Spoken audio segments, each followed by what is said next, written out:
ជំរាបសួរបងប្អូនយាយតាអ៊ំពូមីងទាំងអស់គ្នាឥឡូវខ្ញុំបានយកប្រេងរិតមកឲ្យបងប្អូនប្រេងរិតនឹងពូកែស័ក្តិសិទ្ធណាស់បងប្អូនសញ្ញា100គុណណាបងប្អូនយកទៅប្រើទៅបំបត្តិច្រើនប្រភេទដូចជាឈឺដៃឈឺជើងចុករយសពាន់ថ្លោះគ្រិចសត្វតិចឬខំបងប្អូនយកទៅប្រើទៅដោយទំនុកចិត្តពីព្រោះផ្សំឡើងដោយធម្មជាតិ100%មិនកុហកបងប្អូនទេបងប្អូនខ្ញុំធ្លាប់ប្រើហើយត្រូវបានខ្ញុំយកមកបង្ហាញឲ្យបងប្អូនមើល100គុណនឹងទៅមិនខុសបំណងទេបងប្អូនយកទៅប្រើទៅដឹងហើយបងប្អូនបើបងប្អូនមានបញ្ហាដូចបានរៀបរាប់ខាងលើនេះ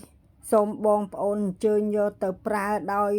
ទំនុកចិត្តបងប្អូនប្រើហើយបងប្អូននឹងដឹងហើយនឹងធូរស្បើយហើយក៏មានអារម្មណ៍ថាដូចជាស្រួលខ្លួនបងប្អូនប្រើទៅមិនខុសបំណងទេគឺសញ្ញា100គុណនឹងល្អណាស់